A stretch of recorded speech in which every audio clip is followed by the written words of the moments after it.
Right now we're getting the bees ready because it's a hurry now to get the bees into the pollination. I guess the farmers say that the bloom is kicking already. It's about to pop off. So we gotta be there before the bloom gets, because the first 35% is what's important in the almonds. Today we gotta put in 1,800 hives.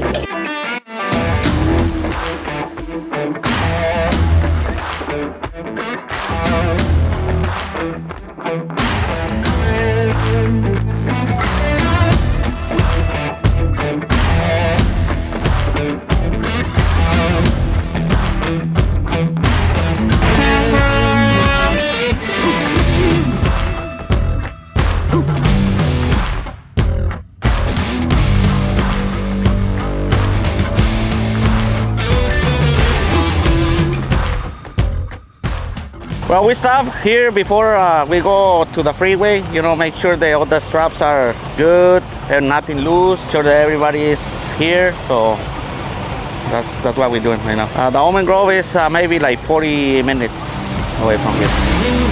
All right, guys.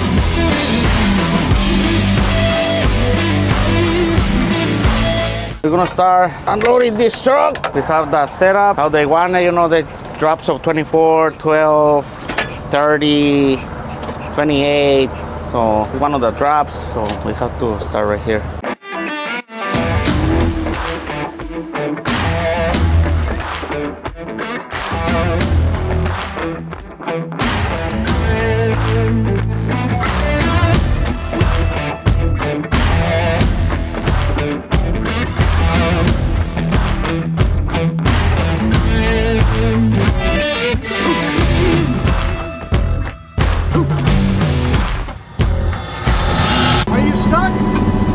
He got stuck. I'm not.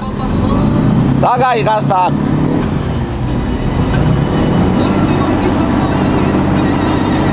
Póngala doble porque no. Sí, ya la puse. Nomás que este.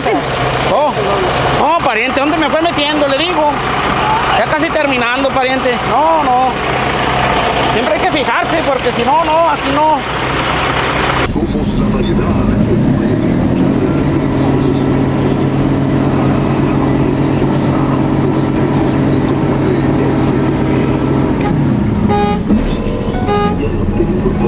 In the almonds, always we got stopped, you know. It's things that always happens. We get behind on the schedule. So we're on the home stretch here. I got probably just a couple more large grows to do. The growers are screaming for bees as always, so we're pushing day and night. I'm on about 3 hours of sleep here. But I was just looking at this grove here, and they got a brand new grove going in. Maybe for the next couple years here we'll have almonds here, so that's always a nice sight to see here, seeing brand new almonds coming in. But we are on the home stretch. We're doing a cleanup load here, and then we got 2 more big grows, and we're going to be pushing 35,000 hives in the almonds. It's been a heck of a run. We're all tired, but looking forward to a couple weeks of downtime. What a drop of bees looks like. We'll put them in drops of 24, sometimes smaller. We'll scatter these drops all through the grove. You can see another one about a quarter mile to half mile down. So we'll scatter these drops of honeybees out. The farmers are going to rent them for the month. They are here to pollinate these almond trees. These are getting ready to pop. These will be flowers. They're just gorgeous. These things turn solid white, but these will pop, and the bees will pollinate these, and they'll turn to almonds. So that is what most of the U.S. is doing here. There's probably close to 3 million beehives up here in the Northern California region just to pollinate these guys here. So anyway, that's what they look like, and we'll show you guys what they look like when they're blooming. The bees really do well on this, and we hope the farmers get a really nice set and they have us back next year. So he's putting a drop of 3 in here, and then we're gonna skip a tree and put another drop of 3 there, and that allows the tractors to get through so they can spray and stuff without hitting the beehives. So we put a drop, skip a row, and put another drop. That's when the rows go this way. Bees are looking real good. This is a 10 frame average grove. They're hanging out the front entrance. That's always a good sign. All in all, we did very well this year with the bees. Everything came out very nice. We did a fantastic job on the mites, even though we worked very hard at that, but seems like we came out good everywhere. The potato bees were good. The Northern California bees were good. The bees down south, so the Florida bees were great. We got pretty lucky this year. We didn't have any bad bees. So we usually always have a bad load somewhere, and we got pretty lucky, but we stayed on the mites like something fierce. Yeah, you know, a good year in the almonds. For one, we got good bees. bees. That's usually what a beekeeper's biggest worry, because if you get up here and you don't make grade, you could get kicked out or not get paid for your grove, or you got to send the bees all the way home from where they came from. So we got one big problem out of the way. We got very good bees, but this year was very short. Everybody's long. There's a lot of bees and not enough almond groves, which I think they tore too many of them out due to water problems. So one big thing, I know a lot of guys didn't get in the almonds. I'm going to be real close. I think I might be a little long, but compared to some of these other guys, I'm looking good. All in all, I think we did pretty good. I think we're going to have a good almonds. Hopefully we get the rest of these in at the end here. Somebody will need them, I hope. And but other than that, yeah, we're looking great. The new guy's at it again. He's going to use the porta potty in the almond grove. Bad idea. This guy's never going to learn, huh, Tommy? Get him, get him.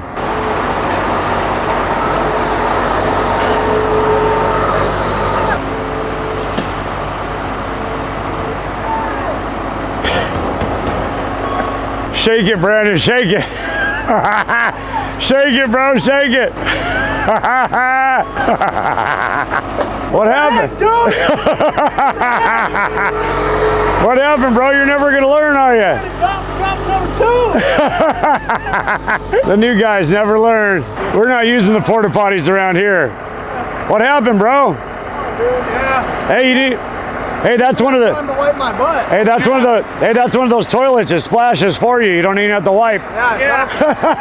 That's a built-in bidet. So we're sucking down the fuel here that we just filled up over here, getting all the trucks ready to go in the morning. We're going to bring 4 10-wheel loads. We're trying to do a night, so we're roughly putting in almost 1,000 hives a night. So we're moving along quickly, but we're going to do that in the morning because it's very foggy. But anyway, I want to remind everybody out there: there's bees getting stolen already. There's numerous chips that you can put in your bees that we have in our bees in every load, and if they get moved or they get stolen, you can track them down and do what you got to do after that. But I'm gonna put some stuff in the comments down below on some good chips that I use. If you guys are interested, you really should have chips in your bees. I've already seen a lot of bees getting stolen online and on the beekeeping website. So anyway, just thought I'd remind everybody, protect your bees out there. Let's catch those thieves. 60 miles to the nearest gas station. So this saves us an unbelievable amount of time by being able to fuel right here. We put 8,000 gallons in here. We're already used 3,500 gallons, and we're about a little over halfway done. So yeah, we're gonna use a big chunk of it here.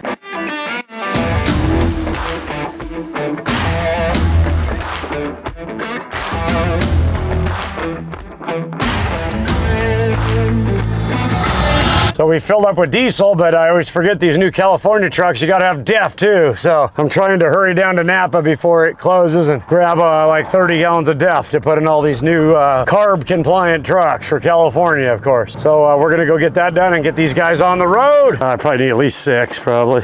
Yeah, is that good stuff? It's good stuff. Yeah, just another expense. Now you gotta put cow urine in your bee trucks. Just more landfill too. All this stuff's got to go to the landfill. Like, we're saving the environment in fifth. Yeah, look at all this plastic. Crazy, bro. And you can't use it for anything else. No. You're not supposed to. No, not supposed to. I've used them for diesel before. I don't know if you're supposed to or not, but Total is 110.07.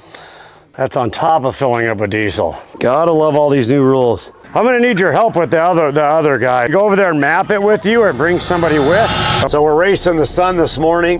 We thought it was gonna be foggy. It's still cold, so we're getting lucky here, but the sun is coming up, and I think that's a beekeeper's main thing. We're always racing the sun to not let the bees start flying before we get them off the truck. So we're doing that right now. We had another bee company that's helping us. My mom over there, they burned up a bearing this morning, lost the forklift tire.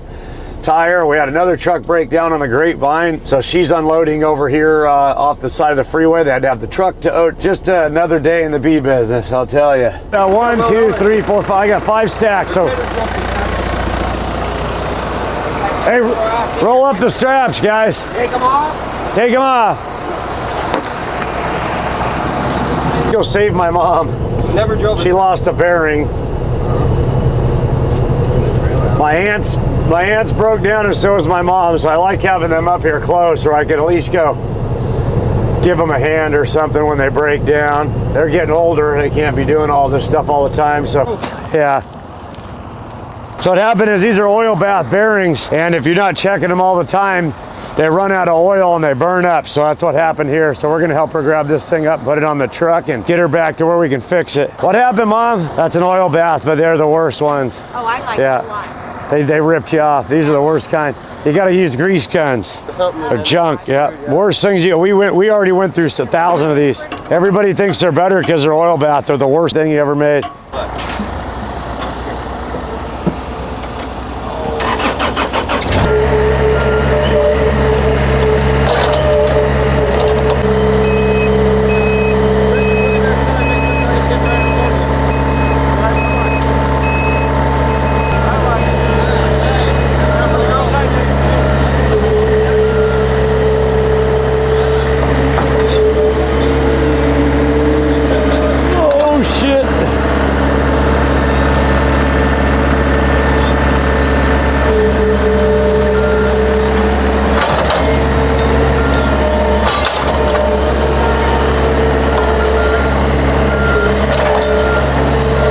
Few times.